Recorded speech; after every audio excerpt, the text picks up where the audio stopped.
Sa ngalan ng Ama at ng Anak at ng Espiritu Santo, Amen. ang pagpapala ng ating Panginoong Heso Kristo, ang pag-ibig ng Diyos Ama, at ang pakikipagkaisa ng Espiritu Santo naway sumainyong lahat. At sumaiyo rin.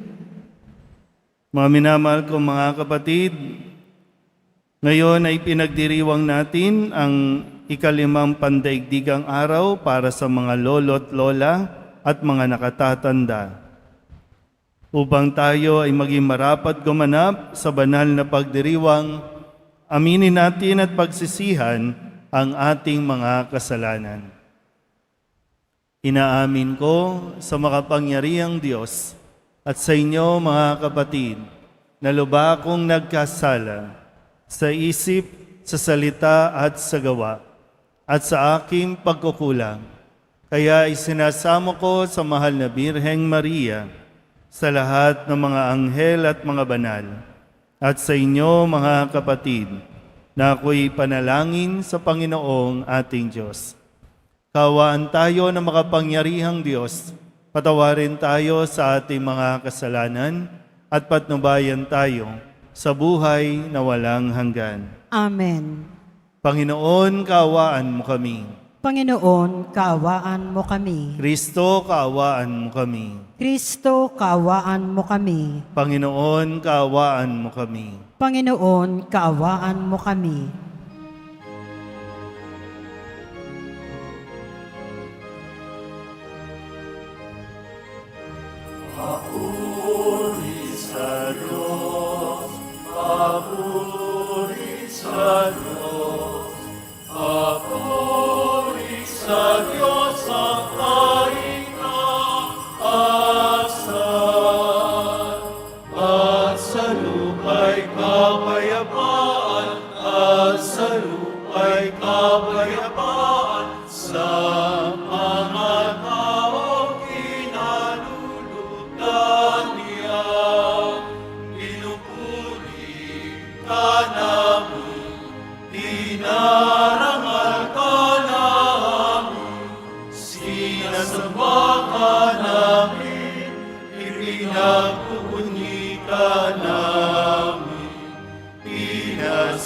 Salamatan ka namin, dahil sa dakila mo ang aking kapulihan.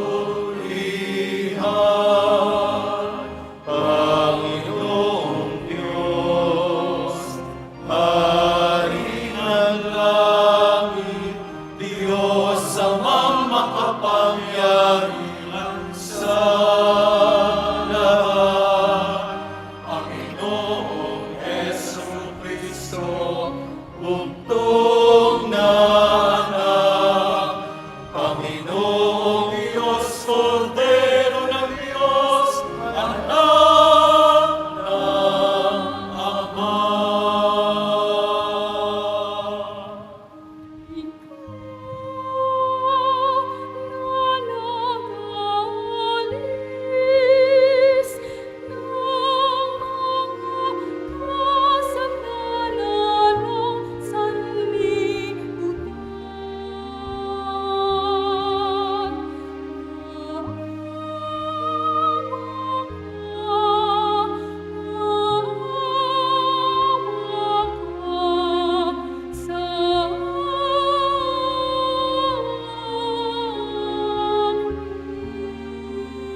Manalangin tayo.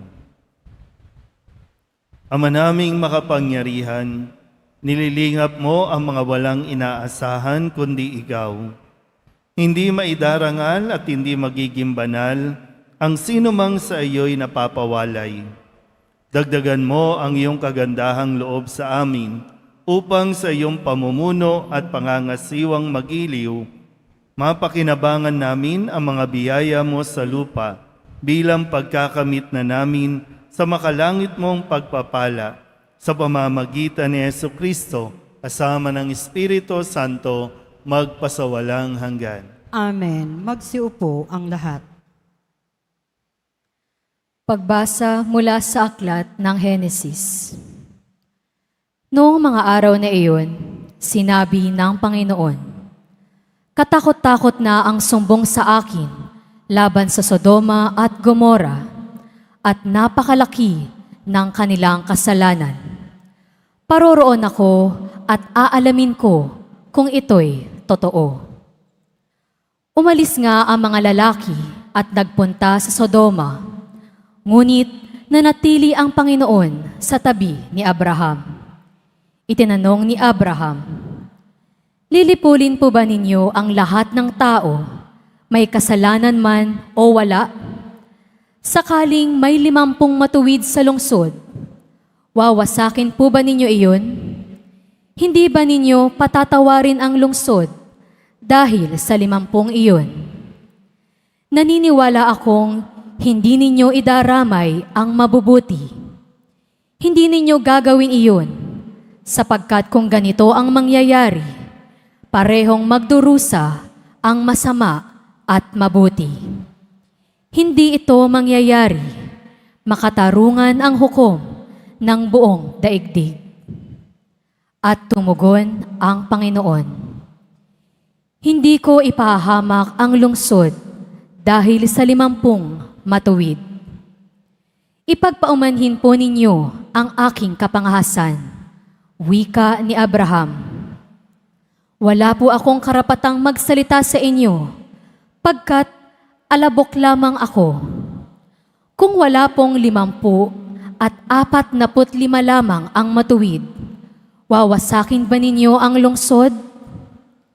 Hindi ko wawasakin dahil sa 45 iyon," tugon ng Panginoon.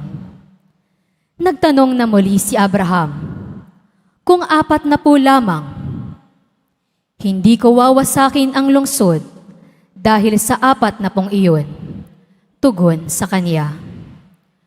"Huwag sana kayong magagalit, magtatanong pa po ako. Kung 30 lamang ang taong matuwid doon, hindi rin ninyo wawasakin?"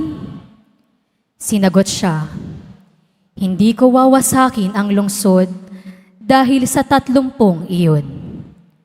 Sinabi pa ni Abraham, "Mangangahas po uli ako.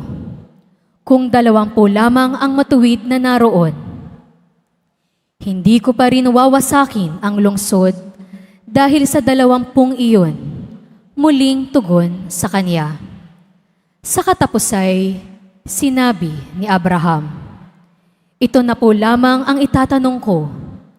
Kung 10 lamang ang matuwid na naroon, hindi ko pa rin wawasakin ang lungsod dahil sa 10 iyon," tugon ng Panginoon. Ang salita ng Diyos. Salamat sa Diyos. Noong ako ay tumawag, tugon mo'y aking tinanggap. Noong ako ay tumawag, tugon mo'y aking tinanggap. Ako poon buong pusong aawit ng pasalamat. Sa harap ng mga anghel, pupurihin kitang ganap. Sa harap ng iyong templo ay yuyuko at gagalang. Pupurihin kita roon, pupurihin ang iyong ngalan. Noong ako ay tumawag, tugon mo'y aking tinanggap.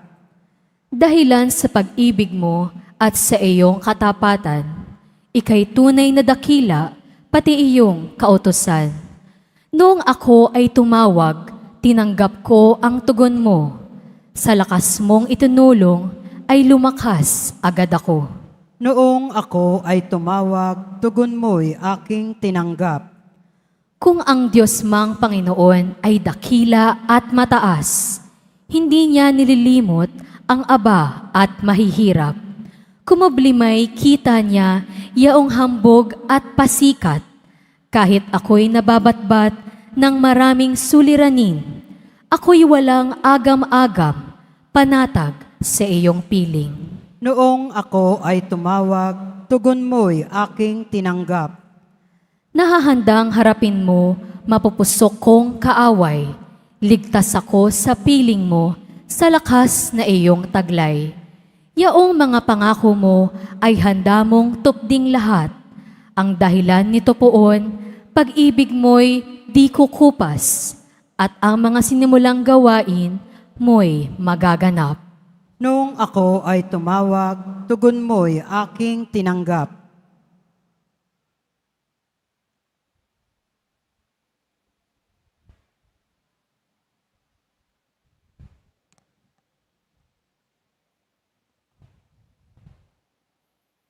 Pagbasa mula sa sulat ni Apostol San Pablo sa mga taga-Kolosas.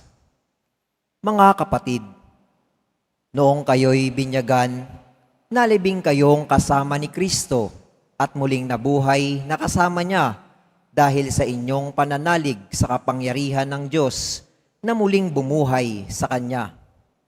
Kayong mga hentil na dating patay dahil sa kasalanan ay muling binuhay ng Diyos na kasama ni Kristo. Pinatawad niya tayo sa ating mga kasalanan at pinawalang bisa ang lahat ng kasulatan laban sa atin, pati mga pananagutang kaugnay nito. Binawi niya ang lahat ng ito nang ipako siya sa krus. Ang salita ng Diyos. Salamat sa Diyos. Magsitayo po ang lahat.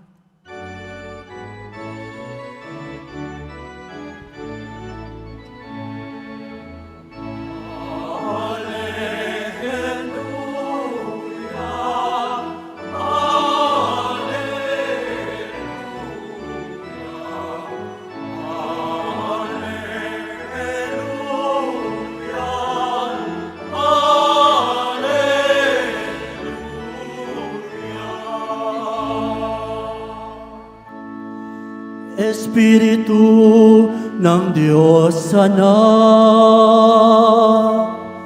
ay siyang ating tinanggap. Ng Diyos Ama'y matawag.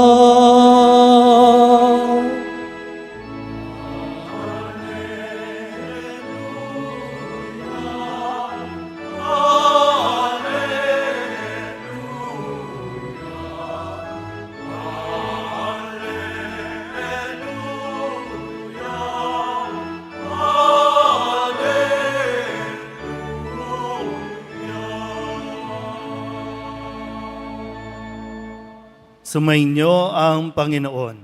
At sumaiyo rin. Ang mabuting balita ng Panginoon ayon kay San Lucas. Papuri sa iyo, Panginoon.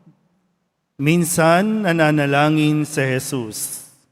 Pagkatapos niya, sinabi ng isa sa kanyang mga alagad, Panginoon, turuan po ninyo kaming manalangin, katulad ng ginawa ni Juan sa kanyang mga alagad. Sinabi ni Jesus, "Kung kayo'y mananalangin, ganito ang sabihin ninyo: Ama, sambahin nawa ang ngalan mo. Magsimula na sana ang iyong paghahari. Bigyan mo kami ng aming makakain sa araw-araw at patawarin mo kami sa aming mga kasalanan, sapagkat pinatatawad namin ang bawat nagkasala sa amin. At huwag mo kaming iharap sa mahigpit na pagsubok." Sinabi pa rin niya sa kanila, "Ipalagay natin na ang isa sa inyo'y nagpunta sa isang kaibigan isang hating gabi at nagsabi, 'Kaibigan, bigyan mo muna ako ng 3 tinapay. Dumating kasi ang isa kong kaibigang naglalakbay at wala akong maihain sa kanya.' At ganito naman ang sagot ng kaibigan sa loob ng bahay, 'Wag mo nga akong gambalain, nakatrangka na ang pinto at nakahiga na kami ng aking mga anak. Hindi na ako makababangon pa upang bigyan kita ng iyong kailangan. Sinasabi ko sa inyo, hindi man siya bumangon dahil sa kanilang pagkakaibigan, babangon siya upang ibigay ang hinihingi ng kaibigan dahil sa pagpupumilit nito. Kaya sinasabi ko sa inyo, humingi kayo at kayo'y bibigyan. Humanap kayo at kayo'y makasusumpong. Kumatok kayo at ang pinto'y bubuksan para sa inyo. Sapagkat tumatanggap ang bawat humihingi, nakasusumpong ang bawat tumahanap, at binubuksan ang pinto sa bawat kumakatok. Kayong mga ama, bibigyan ba ninyo ng ahas ang inyong anak kung humihingi ng isda? Bibigyan ba ninyo siya ng alakdan kung siya'y humihingi ng itlog? Kung kayong masasama ay marunong magbigay ng mabubuting bagay sa inyong mga anak, gaano pa kaya ang inyong amang nasa langit? Ibibigay niya ang Espiritu Santo sa mga humihingi sa Kanya. Ang mabuting balita ng Panginoon. Pinupuri ka namin, Panginoong Heso Kristo. Magsiupo ang lahat. Palapakan natin ang Poong Jesus Nazareno. Tayo po ay nasa 17 linggo sa karaniwang panahon at ngayon po ay pinagdiriwang din natin ang pandaigdigang araw ng mga lolo't lola at mga nakakatanda. Pakisabi nga muna sa katabi ninyo, matanda ka na. Bakit ba hirap tayong tanggapin na tayo ay matanda na o tumatanda na? Anong problema sa matanda? O baka sadyang may problema ka nga ngayong matanda ka na? Kasi ang inaasahan sa atin, habang tumatanda tayo, habang nagkakaedad tayo, nagkakaroon tayo ng wisdom o karunungan. Hindi tayo pwedeng tumanda lang sa edad, tumanda lang sa itsura, pero wala tayong pinagkakatandaan. Hindi pwedeng puro lang tayo senior citizen para ma-avail natin ang 20% discount at magdidiman tayo na dapat may discount. Kasi ang mahalaga, tumatanda ng may pinagkakatandaan. Ibig sabihin, mayroong mga natutunan sa atin pong mga naging karanasan. Sabihin nyo nga ulit sa katabi ninyo, tumanda kang mabuti. Hindi ko na alam, no? Kasi dati sa unahan, mga senior citizen. Ngayon, hindi ko alam, senior citizen na ba ito mga ito? Pero mahirap po yun, ha?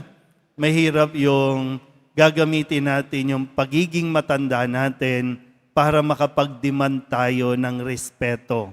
Na para bang sundin niyo ako kasi matanda na ako. Irespeto niyo ako kasi matanda na ako. Hindi ganun yun.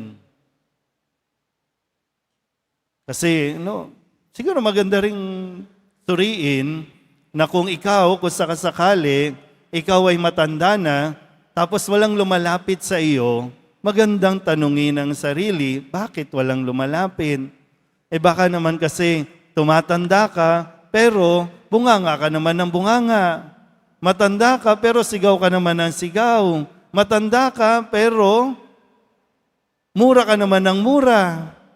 Paano ka kagigiliwan at paano ka pupuntahan para magpa-advise ang mga kabataan kung hindi nila nakikita sa iyo? Marami dito sa Quiapo, naglilingkod dito, tumanda na't lahat. Hindi pa nga ako pinapanganak, nandito na, nagsiserve na. Pero may natutunan ba? At mayroon na bang naibabahagi? Lalong-lalo na pagdating sa pagpapakita ng halimbawa ng tamang pananalangin. Mga lolo't lola, taas kang kamay ng mga lolo't lola dito. Nahiya na naman. Wala ka ng ngipin, puti ng buhok mo, nahiya ka pa rin magsabing lolo o lola ka na. Pero sa mga karanasan natin noon, di ba, naalala nyo ba, ang nagtuturo na paano tayo magdasal, lolo't lola. Ang mga lolo't lola ang mag-aaya, magdarasal na tayo, o kaya naman, linggo ngayon, magsisimba tayo. Sila ang mga nagiging gabay natin para matuto tayong magdasal. Hindi ko alam, saan nyo ba natutunan magrosaryo? Saan at kanino nyo natutunan magdebosyon sa poong Jesus Nazareno? Kung sa mga lolo't lola, natutunan ito at ipinasa, ipinamana, salamat sa Diyos. Salamat sa iyo. May iiwanan kang pamana. Mga lolo't lola, huwag niyong pag-aksayahan na pag-ipunan ang mga ipapamanang bahay at lupa, pera o kung anumang mga ari-arian dahil baka yan pa ang pagsimulan ng paghihiwa-hiwalay ng inyong mga anak o maging ng inyong mga apo, baka yan pa ang pag-away-awayan. Pero kung tuturuan nyo sila na magdasal sa poong Jesus Nazareno, mas magiging maayos ang kanilang pakikitungo sa isa't isa. Ang ipamana mo, dasal. Dahil naniniwala at dapat pa rin tayong maniwala na the family that prays together. So ilan pa ba ang pamilya, mga magulang? Ilan pa ba sa inyo ang may lakas ng loob na sama-sama kayong magdasal? Wala na, uwian na. Ang isang nangyayari, hindi sa pagdarasal sabay-sabay, kundi sabay-sabay, kanya-kanyang gadgets, kanya-kanyang hawak ng cellphone, kanya-kanyang laro, kahit nga sa panonood, kanya-kanyang TV. Maging sa pagdarasal, napabayaan na ito.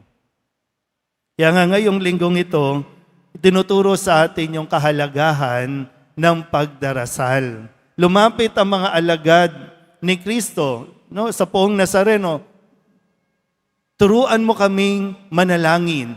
Kasi ito ay nakikita ng mga alagad kay Jesus na nananalangin siya maging sa madaling araw kung ano man ang gawain ni Jesus. Bago, habang at matapos gawin ni Jesus ang kanyang misyon, hindi nawawala sa kanya ang magdasal. Kaya ito, lumapit sila kay Jesus at tinuruan naman sila ni Jesus ng tamang pananalangin. I'm sure lahat kayo may dinadasal sa poong Jesus Nazareno. Sabihin nyo nga sa katabi ninyo, i-push mo lang yan. Push mo lang ng i-push. Di ba? Ano nangyari sa unang pagbasa? Sa aklat ng Genesis. Itong si Abraham. Kasi ang sabi ng Panginoon kay Abraham, gugunawin ko na ang Sodom at Gomorra dahil sa kanilang mga gawain, pagiging makasalanan, gugunawin ko na ang Sodom at Gomorra. Pero ano ang sabi ni Abraham? Lord, kung mayroong 50, gugunawin mo pa ba? Hindi na. Kung may 40, hindi na. Kung 30, 20, hindi na. O huli na lang, Lord. Kung may 10, gugunawin mo pa ba? Hindi na. So, push lang ng push para pakinggan ka at para ibigay sa iyo ng Panginoon yung hinihiling mo kung yan ay para sa iyo. Nagkataon lang, wala pa sa 10 ang matino doon sa Sodom at Gomorra, kaya nangyari ang hindi dapat mangyari, ang maparusahan ang mga taga-Sodom at Gomorra.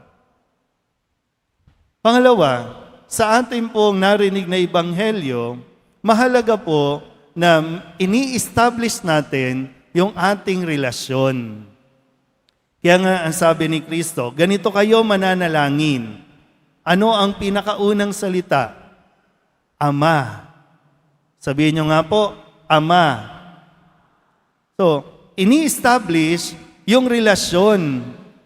Kasi mas magiging magaang, mas magiging madali kung lalapit tayo sa ating Panginoon bilang mga anak at siya ay tatawagin nating Ama.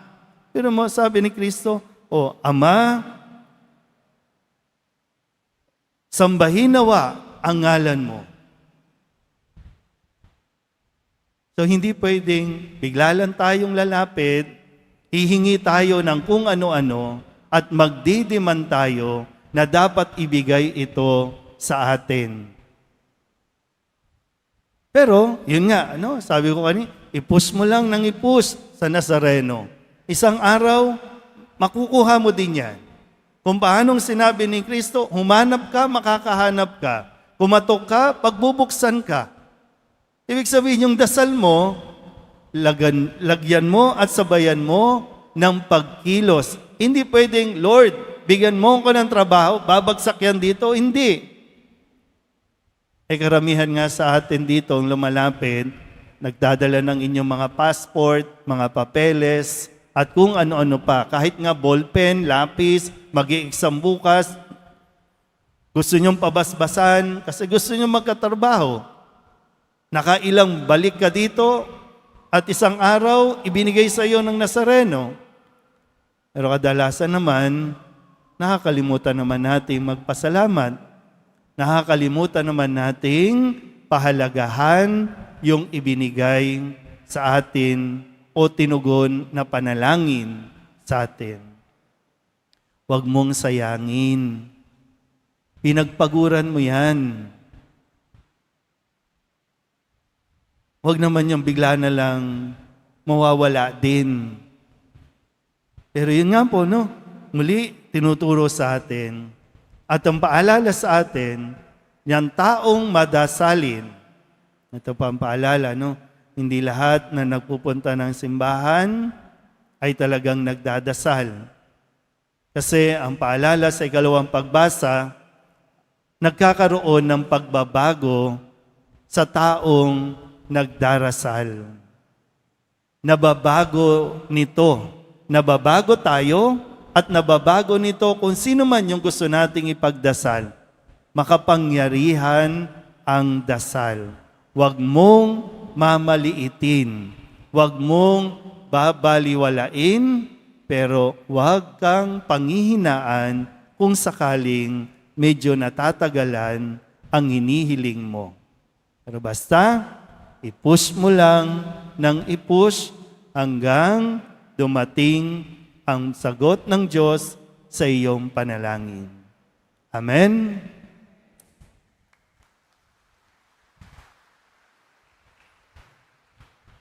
Magsitayo po ang lahat. Ipahayag natin ang ating pananampalataya. Sumasampalataya ako Sa Diyos amang makapangyarihan sa lahat, na may gawa ng langit at lupa. Sumasampalataya ako kay Hesu Kristo, iisang anak ng Diyos, Panginoon nating lahat. Nagkatawang tao siya, lalang ng Espiritu Santo. Ipinanganak ni Santa Mariang Birhen. Pinagpakasakit ni Poncio Pilato. Ipinako sa krus, namatay, nilibing. Nanaog sa kinaroroonan ng mga yumao. Nang may 3 araw, nabuhay na mag-uli. Umakyat sa langit, naluluklok sa kanan ng Diyos Amang makapangyarihan sa lahat. Doon magmumulang paririto at huhukom sa nangabubuhay at nangamatay na tao. Sumasampalataya naman ako sa Diyos Espiritu Santo, sa banal na simbahang katolika, sa kasamahan ng mga banal, sa kapatawaran ng mga kasalanan, sa pagkabuhay na muli ng nangamatay na tao, at sa buhay na walang hanggan. Amen. Minamahal ko mga kapatid, tinuturuan kami ni Jesus na buong tiwalang manalangin sa iyo, Ama. Idinudulog namin sa iyo ang aming mga kahilingan at ng buong simbahan. Ang ating pong itutugon, Ama, dinggin mo ang iyong bayan. Ama, dinggin mo ang iyong bayan. Para kay Leon na aming Papa, mga obispo, pari at diakono, masalamin nawa sa kanila ang pag-ibig mo, Ama, sa pamamagitan ng kanilang paglilingkod sa kapwa. Manalangin tayo. Ama, dinggin mo ang iyong bayan.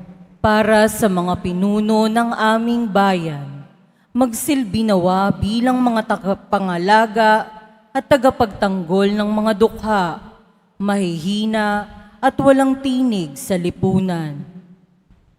Manalangin tayo. Ama, dinggin mo ang iyong bayan.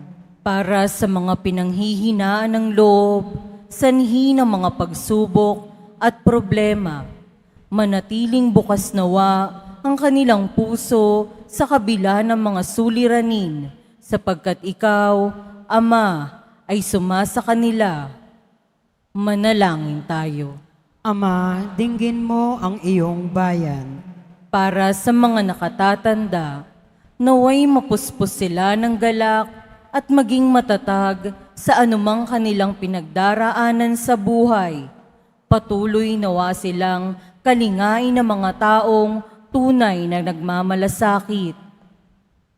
Manalangin tayo. Ama, dinggin mo ang iyong bayan. Para sa mga yumao, yakapin mo nawa silang mahigpit sa kanilang pagsapit sa iyong kaharian upang madama nilang ganap ang iyong pag-ibig at pagpapatawad. Manalangin tayo. Ama, dinggin mo ang iyong bayan. Ama naming mapagmahal, ipagkaloob mo ang kahilingan ng iyong mga anak. Tulungan mo kaming lumago sa pag-ibig at paglilingkod sa isa't isa. Hinihiling namin ito sa pamagitan ni Kristo, aming Panginoon. Amen. Magsiupo ang lahat.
Magsitayo po ang lahat.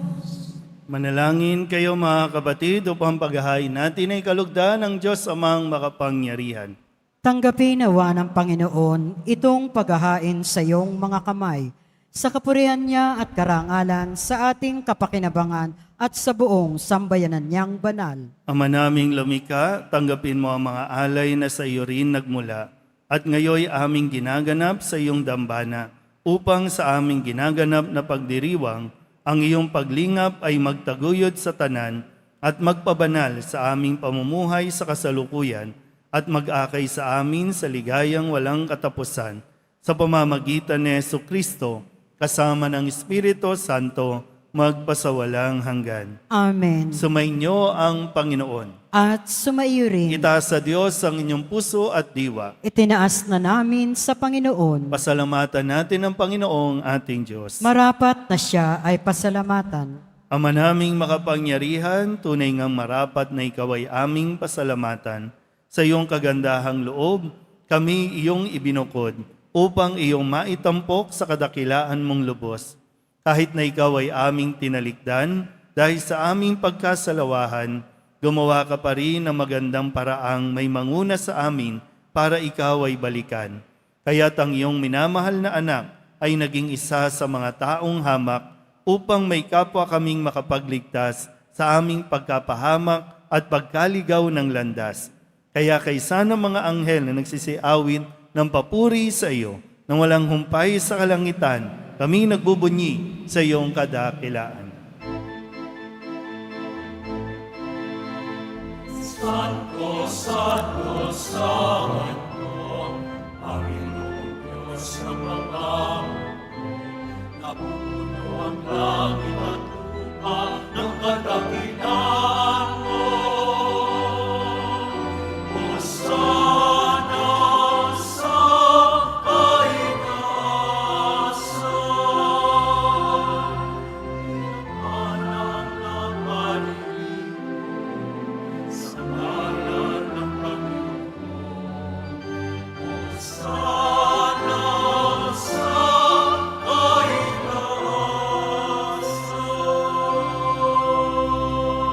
Magsiluhod po ang lahat.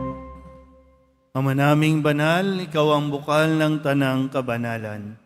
Kaya't sa pamamagitan ng iyong Espiritu, gawin mong banal ang mga kaloob na ito upang para sa aming maging katawan at dugo ng aming Panginoong Heso Kristo. Bago niya pinagtiis ang kusang loob na maging handog, inawakan niya ang tinapay, pinasalamatan kaniya, pinaghati-hati niya iyon, iniabot sa kanyang mga alagad at sinabi, "Tanggapin ninyong lahat ito at kanin, ito ang aking katawan na ihahandog para sa inyo."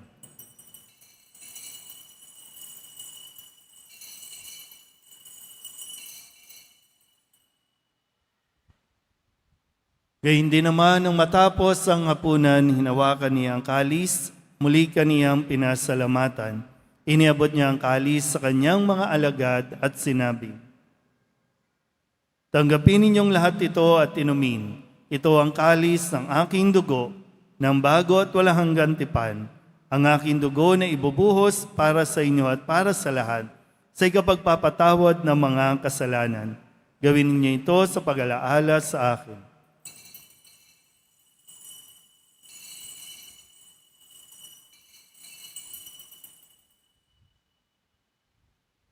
Magsitayo po ang lahat. Ipagbunyi natin ang misteryo ng pananampalataya. Si Kristo'y namatay, si Kristo'y nabuhay, si Kristo'y babalik sa wakas ng panahon. Ama, ginagawa namin ngayon ang pag-alaala sa pagkamatay at muling pagkabuhay ng iyong anak. Kaya tiniaalay namin sa iyo ang tinapay na nagbibigay buhay at ang kalis na nagkakaloob ng kaligtasan. Kami napapasalamat dahil kami iyong minarapat na tumayo sa harap mo para maglingkod sa iyo. Isinasamo namin kami magsasalo-salo sa katawan at dugo ni Kristo ay mabuklod sa pagkakaisa sa pamamagitan ng Espiritu Santo. Ama, lingapin mo ang iyong simbahang laganap sa buong daigdig. Puspusin mo kami sa pag-ibig kaysa ni Leon na aming Papa at ni Jose na aming obispo at ng tanang kaparian. Alalahanin mo rin ang mga kapatid naming nahimlay na may pag-asang sila'y muling mabubuhay, gayon din ang lahat ng mga pumanaw. Kawaan mo sila at patuloyin sa iyong kaliwanagan. Kawaan mo at pagindapating kaming lahat na makasalo sa iyong buhay na walang wakas. Kaysa ng mahal na Birheng Maria na ina ng Diyos, ng kabiyak ng puso niyang si San Jose.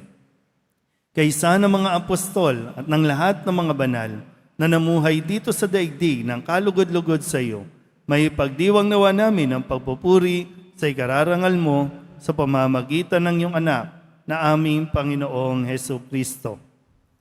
Sa pamamagitan ni Kristo, kasama niya at sa Kanya, ang lahat ng parangal at papuri ay sa iyo, Diyos Amang makapangyarihan, kasama ng Espiritu Santo, magpasawalang hanggan.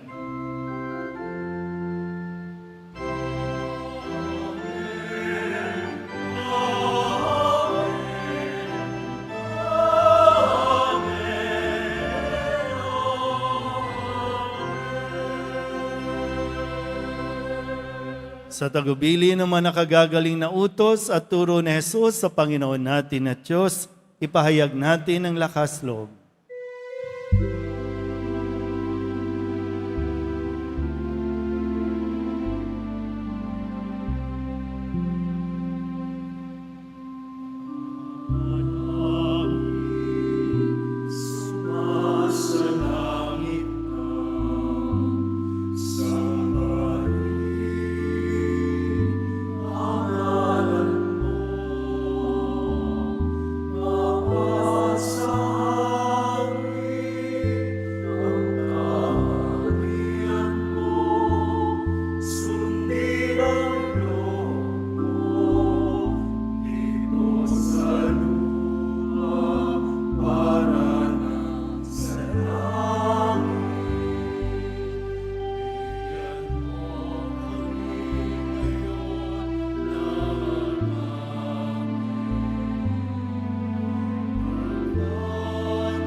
Hinihiling namin kami iadya sa lahat ng masama, pagkalooban ng kapayapaan araw-araw, iligtas sa kasalanan at ilayo sa lahat ng kapahamakan, samantalang aming pinananabikan ang dakilang araw ng pagpapahayag ng tagapagligtas naming si Jesucristo. Sapagkat iyo ang kaharian at ang kapangyarihan at ang kapurihan magpakailanman. Amen. Panginoong Jesucristo, sinabi mo sa iyong mga apostol, kapayapaan ang iniiwan ko sa inyo, ang aking kapayapaan ang binibigay ko sa inyo. Tunghayan mo ang aming pananampalataya at huwag ang aming mga pagkakasala. Pagkalooban mo kami ng kapayapaan at pagkakaisa ayon sa iyong kalooban, kasama ng Espiritu Santo, magpasawalang hanggan. Amen. Ang kapayapaan ng Panginoon ay laging sumainyo. At sumaiyo rin. Magbigayan tayo ng kapayapaan sa isa't isa.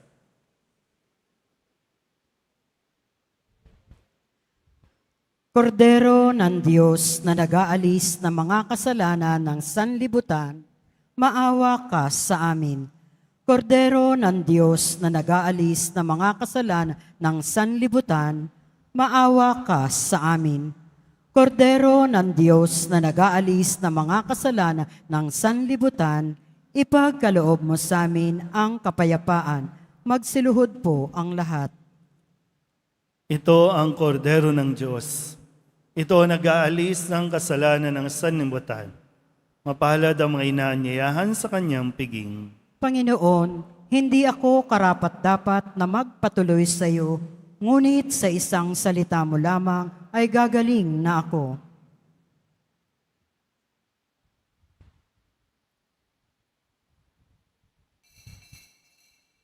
Para sa lahat ng tatanggap ng banal na komunyon, sasagot po tayo ng amen pagkasabi ng pari o lay minister ng katawan ni Kristo at isubo agad sa bibig bago umalis sa harapan ng pari o lay minister. Sumunod po tayo.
Manalangin tayo. Ama naming mapagmahal, pinagsaluhan namin sa banal na pakikinabang ang alaalang walang kupas ng iyong anak na nag-alay ng sarili niyang buhay para sa aming kaligtasan. Ipagkaloob mong ito ay magdulot ng pag-unlad sa ipinamana niya sa aming pagliligtas bilang tagapamagitan kasama ng Espiritu Santo magpasawalang hanggan. Amen. Sumainyo ang Panginoon. At sumaiyo rin. Panalangin ang pagbabasbas. Mahal na poong Jesus Nazareno, inihayag mo sa pamamagitan ng krus ang walang maliw na pag-ibig ng Diyos sa sangkatauhan. Pakinggan mo ang kahilingan, lalo na para sa mga nangangailangan ng iyong tulong at awa. Makamtanawa namin ang iyong kasagutan na may utang na loob na tinatanaw. Basbasan din po ninyo ito mga imahin at dasalan upang lalo kaming manalangin at magtiwala. Sa pamamagitan ng bendisyon na ito, naway lalo kaming maging mapaglingkod, masunurin at tapat sa iyo na aming maluwalhating Panginoon magpasawalang hanggan. Amen. At pagpalain kayo ng makapangyarihang Diyos, Ama at Anak at Espiritu Santo. Amen. Mayo kayong taglayang kapayapaan ng poong Jesus Nazareno. Salamat sa Diyos.